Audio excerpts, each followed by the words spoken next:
Ninguém desenvolve a sua personalidade porque alguém lhe disse que seria bom ou aconselhável fazê-lo. Ninguém faz isso. A natureza jamais se deixa impressionar por bons conselhos e intenções benévolas, né? Nós sabemos que o inferno está cheio dessas intenções benévolas, né? Somente algo que obrigue o indivíduo, atuando como causa, é que move a natureza humana. Você está entendendo? Vou repetir. Somente algo que obrigue a pessoa a se mover faz com que a pessoa se mova. Não adianta ter boa vontade, uma imaginação ativa aqui. Meu Deus, tá. Pode fazer, não tem problema. Isso é muito diferente de você ser afetado por uma depressão, por exemplo, por um transtorno de pânico, por exemplo, de você padecer de um transtorno de personalidade fronteiriço, de você ter um transtorno de personalidade narcisista, que se achava que a psicanálise não seria acessível ao narcisismo, o próprio Freud falou isso. É acessível, sim. É muito diferente de você ter uma crise, para usar a expressão do Stanislav Grof, né? Psicoespiritual. Ou seja, você só se move se acontecer alguma coisa dramática na sua vida. Você só se move de verdade, né, se acontecer alguma coisa dramática na sua vida. Você nem precisa ficar perdendo tempo, né, buscando, né, alguma coisa no seu inconsciente, enquanto esse inconsciente não se revela a você através da tua tristeza, da tua insônia, dos teus ataques de ódio, dos teus ataques de vingança, de todas essas coisas densas e volumosas que existem dentro de todos nós e que nos tira do eixo. Alguém que perde o emprego e mergulha numa depressão, né? Alguém que perde uma relação e mergulha numa depressão. São esses acontecimentos preciosos da vida. Precioso, meu Deus. Os nossos sofrimentos são preciosos. Eles constituem a matéria-prima do nosso desenvolvimento. É isso que é a psicologia de Jung. É uma psicologia prática, é uma psicologia da vida. Não é uma psicologia teórica, não, porque o processo de individuação, não a imaginação ativa, né? Um romantismo em torno, tanto da psicologia junguiana como freudiana também. Eu vejo esse romantismo, né? A vida não é romântica, ok? Para algo se mover dentro de nós, é preciso que a gente leve uma porrada, uma pancada, alguma coisa que nos desestabiliza. Jung vai fazer a distinção entre individuação e individualidade. Uma coisa é a vaidade decorrente, né, de um processo de individuação que parece perfeito, né? Parece assim perfeita, a pessoa aconteceu o nirvana. Em geral, essa pessoa não vive. A vida dela é teórica. A defesa dela é o intelecto. Jung dizia que os pacientes mais difíceis que ele enfrentou na clínica eram os intelectuais, porque eles racionalizavam tudo. Eles não faziam conta, eles não viviam, eles não derrapavam. Eles não faziam como Jung, né? Ele derrapou bonito ali com Sabine Spielrein. E bonito, né? Porque as mulheres russas são bonitas. Ela era dotada de uma inteligência genial, né? E com uma sexualidade típica, né, dos processos dissociativos, né? Quem trabalhou no hospital psiquiátrico sabe disso, viu isso de perto, né? Quando se é jovem, não tem quem resista. E Jung era jovem, não resistiu. Eu me lembro do Carol Tenuto me dizendo assim, naquela época não se podia dizer que Jung tinha teve um caso, um affair com a paciente, não. porque o Franz Jung ainda era vivo, né, e não deixava. E quando eu tentei abordar esse assunto com ele lá em Kisnart, ele cortou, não quis falar a respeito. Os documentos eram muito recentes, né? Mas o Carotenuto mandou essa do tipo assim, se houve alguma coisa entre Sabina e Cal, sorte deles, né? Realmente, sorte deles, né? E seria a sorte de qualquer homem que tivesse estado com ela. Mas aquilo causou uma turbulência gigante na vida dele. O cara ficou completamente tomado pela ânima, né? Lá em Memórias ele vai dizer, né, quem leu Memórias, aí tem que ter lido mesmo, lido com abertura de coração.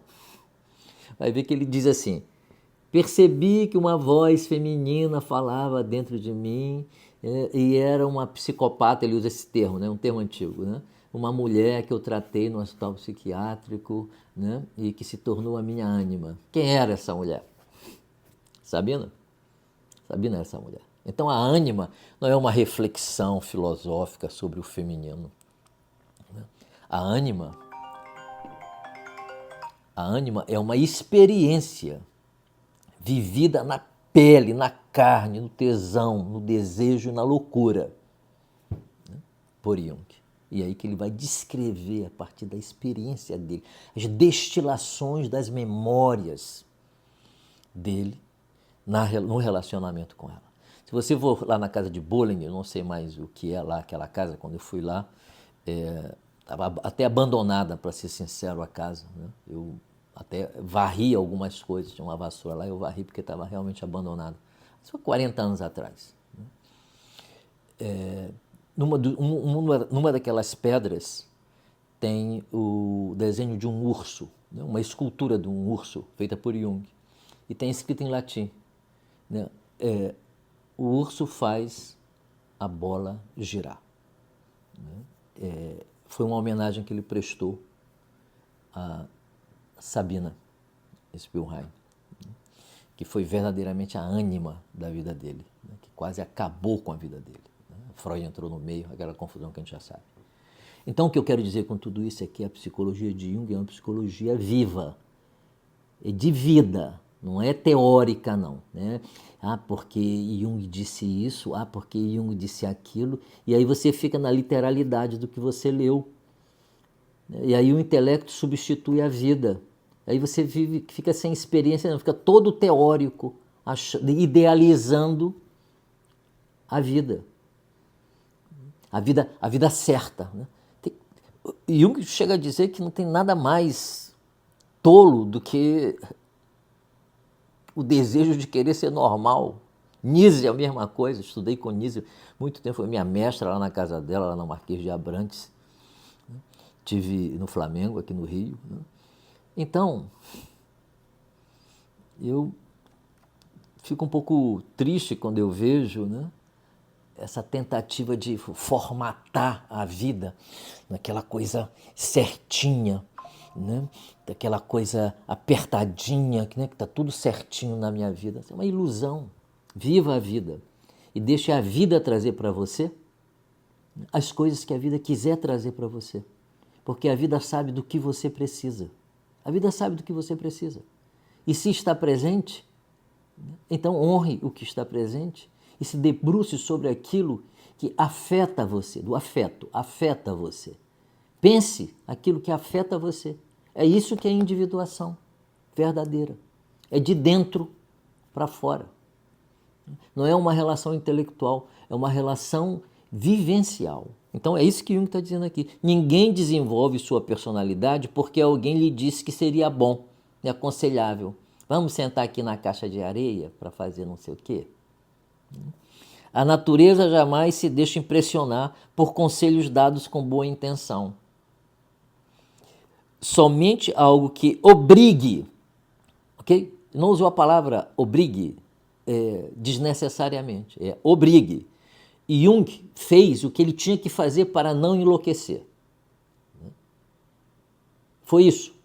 Ele teve que se debruçar sobre o inconsciente dele, porque senão o inconsciente dele levaria ele a uma doença mental grave. Ele foi obrigado a fazer isso. Ninguém perguntou, você gostaria de fazer isso? Não tem negócio de gostaria. Quando a vida decide que quer que você realize algo da vida, na sua vida, não pergunta não. Joga em cima de você, em cima do teu colo, e você que se vire. Ou você leva isso adiante e se desenvolve, ou você afunda no mundo da loucura e da psicose. Não é um... Você está afim? Quando o anjo apareceu para Maria, ela não perguntou assim, Maria, você gostaria de ser a mãe do Salvador? Eu volto daqui a uma semana para ouvir sua resposta. Okay? Não foi assim. Tu foste a escolhida entre muitas para ser a mãe do Salvador. Ela não disse assim, não, eu vou pensar. Esse ano não vai dar, ano que vem volta, que aí eu vou pensar, eu acho que eu posso aceitar essa oferta. Não. Eis aqui a serva do Senhor. Aceita, porque ela sabe que não tem como discutir com o inconsciente. Está entendendo como é que a banda toca? A banda toca assim. Não tem romantismo, não. Tem a vida na pele, na carne, nas entranhas. Tem a noite de sono perdida por insônia. Tem a angústia. Tem eventualmente a necessidade de tomar a medicação para ajudar no processo. É isso que tem. É isso que é individuação. Essa individuação romantizada aí serve só para uma espécie de masturbação psíquica. Sem haver necessidade, nada muda. E menos ainda a personalidade humana. Não houver necessidade, nada muda. Ela é imensamente conservadora, para não dizer inerte. Só a necessidade mais premente consegue ativá-la. Do mesmo modo, o desenvolvimento da personalidade não obedece a nenhum desejo, a nenhuma ordem, a nenhuma consideração, mas somente a necessidade. Ela precisa ser motivada pela coação de acontecimentos internos e externos. Estão ouvindo as palavras? Coação. Ninguém está perguntando se você está a fim de ficar deprimido. Você está. E você tem duas opções. Medita sobre sua depressão e empreende um caminho de volta, mais sábio, é verdade. Ou você afunda na depressão, se vitima e fica ali gozando com o sofrimento. Eventualmente podendo até tirar a própria vida. Sofrer de um transtorno afetivo bipolar, por exemplo. Então, o mestre aqui é um mestre da vida real, da vida que você faz acontecer, da vida que você experimenta, da vida que vem como uma tempestade e leva você. E você para meditar sobre aquilo que aconteceu. É isso que é psicologia. Psicologia tem muito pouco a ver com o que se vê nas sociedades em geral.